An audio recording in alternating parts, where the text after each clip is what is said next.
The spending bill passed by Congress, signed by the President this morning. It'll add an estimated $320 billion to government spending over the next 2 years and significantly increase the deficit.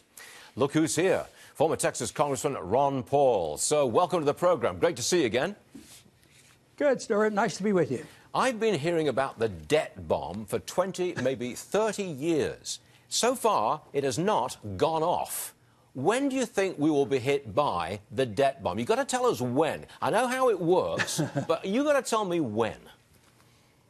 Well, I think it's constant. I think it's ongoing, and that's every time you see a recession or the markets go up and the markets go down or interest rates are out of whack or the Fed has a balance sheet they don't know what to do with. They don't have any concept of what they'll need to do about the balance sheet there. So I would say it's constant, but you're looking for the big one.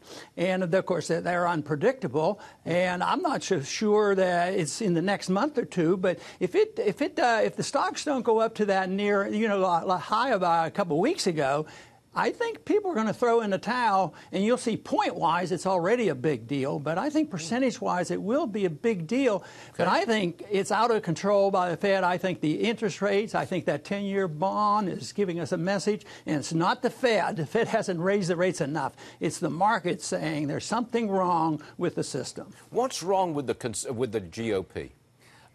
This is a Republican House, Senate, and White House. And they still passed a budget that increases government spending by $320 billion. I got to say, the GOP has abandoned financial responsibility. What say you?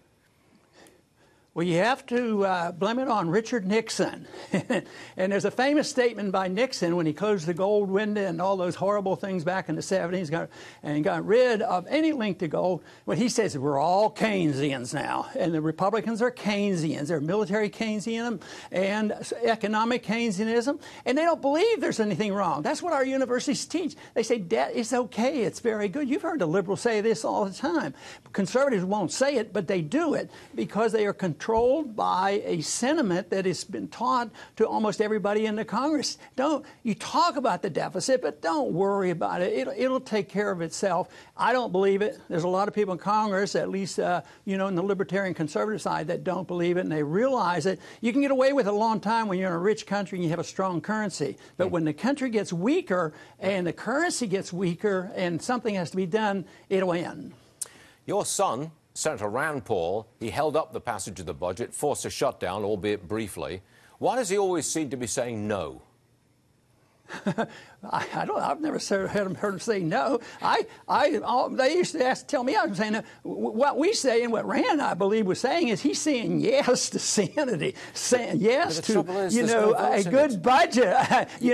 Say yes to your promises. But the trouble is, you cannot get this Congress or any other Congress that I've ever seen to say, yes, let's cut spending dramatically. I've never seen it, and I don't think you ever will see it. No, you're not. You're not. I've never predicted that's going to happen. I think we should get as many people there to speak out like Rand did last night, try to convince the people that it's in their best interest not to ask the government to take care of them and that we're the policemen of the world.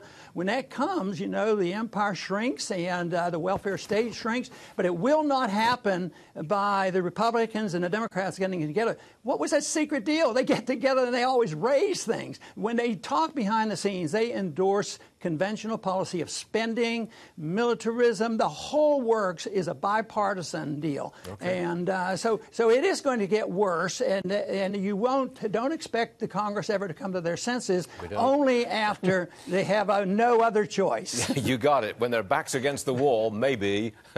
Ron Paul, always a pleasure. Thank you, sir. Great stuff. Thank you. Thank you, Stuart.